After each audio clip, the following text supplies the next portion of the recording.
चलिए जानते हैं आज के देश और दुनिया की सिलेक्टेड काम की और महत्वपूर्ण 50 बड़ी खबरों को सिर्फ 10 मिनट में। पर अभी तक आपने इस वीडियो को लाइक नहीं किया तो लाइक कर दीजिए। बीजेपी के खिलाफ मजबूत और एकजुट विपक्ष खड़ा करने की तैयारी शुरू। बिहार के सीएम नीतीश कुमार ने कांग्रेस अध्यक्ष मल्लिकार्जुन खड़गे और राहुल गांधी से की मुलाकात। कहा, बीजेपी को धूल चटा कर रहूंगा। पीएम मोदी ने किया विपक्ष पर भयंकर हमला। कहा, रेलवे को बना दिया था राजनीति का अखाड़ा। नौकरी का झांसा देकर छीनी गरीबों की जमीन, जनता तुम्हें माफ नहीं करेगी। मोदी सर ने मामले में राहुल गांधी की ओर बढ़ी मुश्किलें। पटना कोर्ट ने 25 अप्रैल को पेश होने का दिया आदेश। वस्तु सेवाओं का सबसे बड़ा उपभोक्ता है भारत। 2030 तक $2 ट्रिलियन करेगा निर्यात। पीयूष गोयल। विश्व में सबसे तेजी से बढ़ रही भारतीय अर्थव्यवस्था, चीन को दे रहा कड़ी टक्कर IMF। महेंद्र सिंह धोनी ने रचा इतिहास। IPL के 200 मैचों में कप्तानी करने वाले पहले खिलाड़ी बने।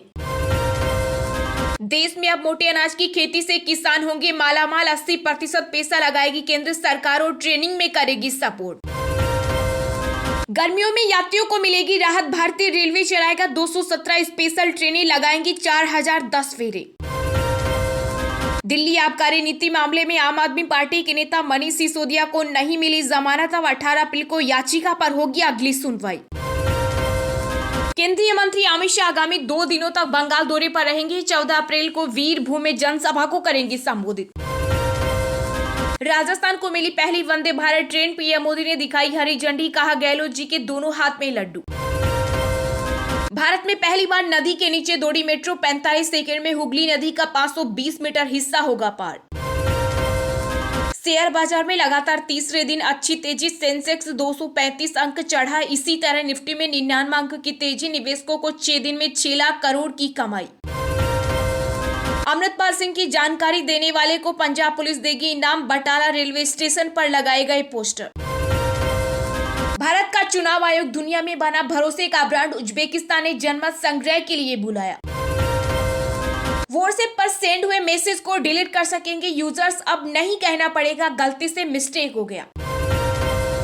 ग्लोबल साउथ के देशों की चिंताओं को G20 मंच पर रखेगा भारत। युगांडा में बोले विदेश मंत्री एस जयशंकर। अलवर में बीजेपी की जन आक्रोश रैली में हंगामा। STF जवानों ने MLA पर जमकर बरसाई लट्टू। कोरोना केसों में आया भारी उछाल। देश में पिछले 24 घंटों में सामने आए 7,830 नए केस। एक्टिव मरीजों की संख्या 40,000 के पार। कर्नाटक विधानसभा चुनाव के लिए भाजपा ने जारी की 189 उम्मीदवारों की पहली सूची। 52 नए प्रत्याशियों को मिला टिकट। 14 अप्रैल को असम का दौरा करेंगे पीएम मोदी। 14,300 करोड़ की परियोजनाओं का करेंगे शिलान्यास और उद्घाटन। AI टेक्नोलॉजी को लेकर चीन कर रहा जोर शोर से तैयारी। कई कंपनियां लाने वाली है चैट GPT जैसा मॉडल। यूपी निकाय चुनाव में आम आदमी पार्टी की हुई एंट्री। राज्यसभा सांसद संजय सिंह बोले, हम आए तो हाउस टैक्स हाफ और वाटर टैक्स होगा माफ। केंद्र सरकार ने 14 अप्रैल को अंबेडकर जयंती पर देश भर में सार्वजनिक अवकाश रखने के लिए जारी की अधिसूचना। सऊदी अरब की तेल उत्पादन में कटौती की योजना से भारत पर पड़ेगा बोझ। इस साल की दूसरी छमाही में बाजार होंगे तंग। कांग्रेस पार्टी के भीतर रहकर ही लड़ाई तेज करेंगे सचिन पायलट। आलाकमान का रुख दे रहा संकेत। बॉलीवुड अभिनेता सलमान खान को बॉम्बे हाईकोर्ट से मिली बड़ी राहत। पत्रकार से मारपीट मामला हुआ खारिज। परिणीति चोपड़ा और राघव चड्ढा का रिलेशनशिप हुआ कंफर्म। आप नेता ने कहा, कई सारे जश्न मनाने का मौका जाएगा।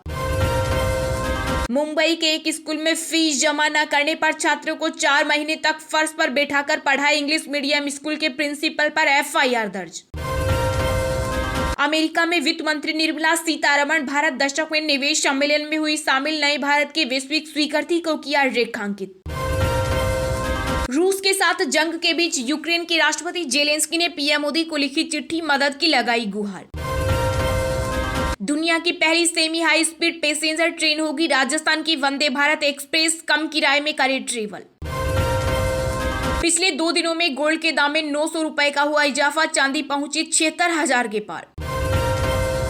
कर्नाटक विधानसभा के लिए पहली लिस्ट जारी करने के बाद बीजेपी को लगा दूसरा झटका। पूर्व उप मुख्यमंत्री लक्ष्मण सावधी ने छोड़ी पार्टी। हम लोगों को नहीं जलाते। शिवसेना नेता आदित्य ठाकरे ने कहा, बीजेपी महाराष्ट्र में भड़का रही दंगे। टिकट बंटवारे के बाद कर्नाटक बीजेपी में बगावत, विधायकों ने टिकट नहीं मिलने पर किया विरोध प्रदर्शन। नीतीश कुमार और राहुल गांधी की मीटिंग में विपक्षी एकता पर हुआ अहम फैसला, इसी महीने होगी बड़ी बैठक। भारत बहुत जल्द विश्व की तीसरी सबसे बड़ी अर्थव्यवस्था होगा, पेरिस की एनर्जी वॉचडॉग प्रमुख ने किया दावा।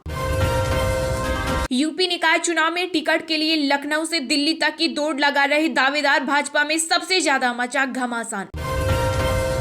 उत्तराखंड के सीएम पुष्कर सिंह धामी ने 30,000 टीचर्स को तोहफे में दिए टैबलेट, स्कूलों को 21 करोड़ 76 लाख का फंड। 2014 से पहले रेल मंत्रियों को भ्रष्ट कहना दुर्भाग्यपूर्ण, राजस्थान के सीएम अशोक गहलोत बोले पीएम मोदी का भाषण बीजेपी का चुनावी एजेंडा। ईडी ने 3rd डिग्री टॉर्चर देकर लोगों से जबरन कराए साइन, आम आदमी पार्टी के सांसद संजय सिंह ने जांच एजेंसियों पर उठाए सवाल।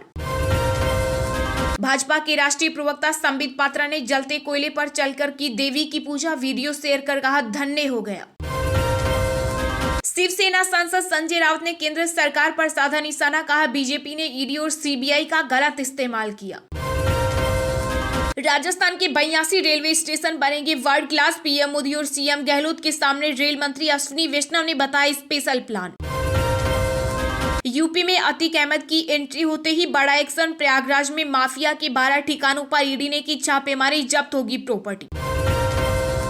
विवादों के बीच सलमान खान रामचरण के गाने ये तमा ने बनाया रिकॉर्ड, कोरियन सिंगर को छोड़ा पीछे। लोक जनशक्ति पार्टी के नेता चिराग पासवान ने नीतीश कुमार पर कसा तंज, कहा बिहार तो संभल नहीं रहा, देश कैसे संभालेगा। बीसीसीआई ने किया भारतीय घरेलू क्रिकेट सीजन 2023-24 का ऐलान, दिलीप से लेकर रणजी ट्रॉफी तक का पूरा शेड्यूल किया जारी। राजस्थान के मुख्यमंत्री अशोक गहलोत को मुझ पर भरोसा, कांग्रेस में जारी घमासान के बीच बोले पीएम मोदी। यूक्रेन की उप विदेश मंत्री एमिन झाप्रोवा ने भारत से किया आग्रह, कहा G20 की बैठक में कीव को बुलाकर अपनी बात रखने का दे मौका। यूपी निकाय चुनाव से पहले बड़ा खेल करने की तैयारी में बीजेपी, विरोधी दलों में मच सकती है खलबली। कांग्रेस की राष्ट्रीय महासचिव प्रियंका गांधी आज बस्तर दौरे पर, बीजेपी ने कहा सरकारी तंत्र का दुरुपयोग कर रही कांग्रेस। यूपी निकाय चुनाव में बीजेपी को टक्कर देने के लिए समाजवादी पार्टी ने की बड़ी तैयारी, बड़े शहरों की समस्याओं के मुद्दों को उठाएगी सपा। बाबरी मुद्दे पर शिंदे सरकार में मंत्री चंद्रकांत पाटिल के बयान से गृह मंत्री अमित शाह हुए नाराज, दी तोल मोल कर बोलने की सलाह। चलिए अब जानते हैं जो आम आदमी के काम की और फायदेमंद खबरें हैं उनको विस्तार से। पर इससे पहले अभी तक आपने इस वीडियो को लाइक नहीं किया तो लाइक कर दीजिए। राजस्थान को मिली पहली वंदे भारत ट्रेन, पीएम मोदी ने दिखाई हरी झंडी, कहा गहलोत जी के दोनों हाथों में लड्डू। जी हां, जहां एक और कांग्रेस और बीजेपी के नेताओं के बीच समय समय पर जुबानी जंग की खबरें आती रहती है, वहीं पीएम मोदी ने राजस्थान के सीएम अशोक गहलोत की जमकर तारीफ की। मौका था राजस्थान को मिलने वाली वंदे भारत एक्सप्रेस को हरी झंडी दिखाने का। इस समारोह में पीएम मोदी वीडियो कॉन्फ्रेंसिंग के जरिए शामिल हुए। वहीं राजस्थान से इस कार्यक्रम में सीएम अशोक गहलोत और राज्यपाल कलराज मिश्र भी शामिल हुए। इस दौरान पीएम मोदी ने कहा जो काम आजादी के तुरंत बाद होने चाहिए थे, आज हम वो काम कर रहे हैं। उन्होंने सीएम गहलोत की तारीफ में कहा आपका मेरे ऊपर इतना भरोसा है कि आपने कई काम मेरे सामने रखे हैं, आपका यही विश्वास मेरी मित्रता की ताकत है और एक मित्र के नाते आप जो भरोसा रखते हैं इसके लिए मैं आपका आभार व्यक्त करता हूँ। पीएम मोदी ने गहलोत से कार्यक्रम के दौरान कहा आप इन दिनों राजनीतिक आपाधापी के संकट से गुजर रहे हैं, बावजूद इसके आपने विकास के इस कार्यक्रम में हिस्सा लिया। पीएम मोदी ने आगे कहा मैं गहलोत जी को कहना चाहता हूँ आपके तो दोनों हाथों में लड्डू हैं। आपके रेल मंत्री राजस्थान और रेलवे बोर्ड के चेयरमैन भी राजस्थान से हैं। वहीं केंद्रीय रेल मंत्री अश्विनी वैष्णव ने कहा कि यह देश की 15वीं वंदे भारत ट्रेन है जो राजस्थान की पहली वंदे भारत ट्रेन है। यह सेकेंड जनरेशन ट्रेन है। उन्होंने प्रधानमंत्री नरेंद्र मोदी का वंदे भारत ट्रेन और राजस्थान को 9,000 करोड़ से ज्यादा का रेल बजट देने पर भी आभार प्रकट किया।